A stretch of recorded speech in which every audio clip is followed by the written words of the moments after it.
দিনটা ছিল মঙ্গলবার। সকালবেলা আমি, বাবাই আর মা তিনজন মিলে রেডি হয়ে নিলাম আমার সেজো মাসির বাড়ি যাব বলে। বিয়ের পর কিন্তু বাবাইকে নিয়ে আমি প্রথম যাচ্ছি।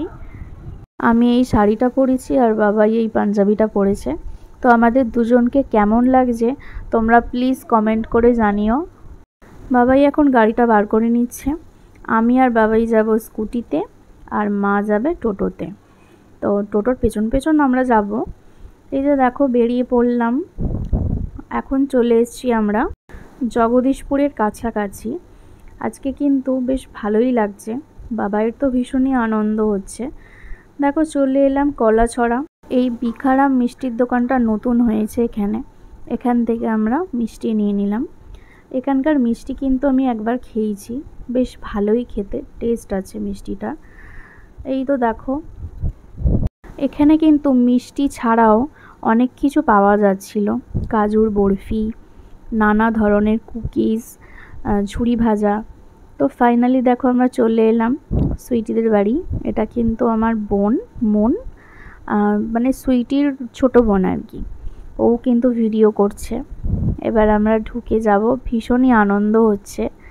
অনেক দিন পর মনকেও দেখলাম। তো আমরা বাড়িতে আসতে না আসতেই টম কিন্তু দেখো কত খুশি হয়েছে। ও কিন্তু বাড়িতে লোকজন এলে ওর খুব ভালো লাগে, খুব আনন্দ লাগে। আর লোকজন যখন চলে যায় আবার নাকি কাঁদে। আমি তো ভীষণই ভয় পাই, ওই জন্য আমি একদমই কাছাকাছি যাইনি আর কি। আমরা আসবো বলে ওকে একটু চেন দিয়ে বেঁধেও রেখেছিল। এই যে দেখো সুইটি আমাদের জন্য একটা স্পেশাল রেসিপি বানাচ্ছে। রেসিপিটার নাম হচ্ছে মালাই কোফতা কারি। সেদিন ছিল নিরামিষ, মঙ্গলবার, ওদের বাড়িতে নিরামিষ, তাই জন্য ওই স্পেশাল রান্নাটা কিন্তু সুইটিই বানিয়েছে। তো আমরা ঢুকে গিয়ে একটু বসলাম, আমাদের মিষ্টি দিয়ে দিল। এখান থেকে আমি 2 পিস মিষ্টি খেয়েছি, বেশি মিষ্টি খেতেও পারিনি। তো আজকের দেখো লাঞ্চ মেনুতে ছিল ভাত, আলু ভাজা, পটল ভাজা, বাটি পোস্ত, মালাই কোফতা কারি, আলু ফুলকপির তরকারি, চাটনি ছিল আর মুগ ডাল ছিল। তো এই হচ্ছে আজকের লাঞ্চ মেনু। তো দেখো একই টেবিলে মন, বাবাই, আমি আর সুইটি 4 জন মিলে বসে পড়লাম। তারপর লাস্টে বসবে মাম্মাম, আমার মা আর মাসি। তো রান্নাবান্না কিন্তু আমার সবকটাই ভালো লেগেছিল। এই বাটি পোস্তটা কিন্তু আমার মাসিই বানিয়েছে। আমার তো বেশ ভালো লাগে এরকম বাটি পোস্ত খেতে। আলু পোস্তটাও ভালো লাগে। আর বাবাইয়ের তো পোস্ত হলেই ওর ভাত খাওয়া হয়ে যায়, বেশ একটু ঝাল ঝাল করে। কিন্তু ব্যাপারটা হয়েছে কি, আমার মাসির বাড়িতে না কেউ অতটা ঝাল খায় না। বাবাই তো প্রচুর পরিমাণে ঝাল খায়, ওই জন্য কাঁচা লঙ্কা চেয়ে খেয়েছে আর কি।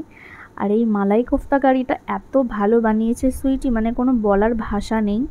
ভাতের সাথে তো ভালো লাগছে, এটা রুমালি রুটি বলো বা নান রুটি বলো, এত ভালো লাগবে এগুলোর সাথে, মানে কি বলবো। তারপর দেখো খাওয়া দাওয়া করে এখানে কিন্তু টমের সাথে সবাই খেলা করছে। আমি কিন্তু বিছানার একদম ভেতরে ঢুকে বসে আছি, ভয়েতে সামনে যাইনি। আর দেখো বাবাইটা এত বদমাশ, ওকে ভয় দেখাচ্ছে তো। আর বাবাই যেহেতু উঠে যাবে, ও সঙ্গে সঙ্গে বিছানার ওপর এক লাফ দিয়ে উঠে পড়বে না, এত চেঁচিয়েছি মানে কি বলবো। দেখো বিছানার ওপর তেড়ে লাফ দেবে। আমার না খুব ভয় লাগে জানো তো। ওই জন্য আমার মাসির মেয়ে মুন আমাকে আবার গার্ড করছে যাতে কিছু না হয়।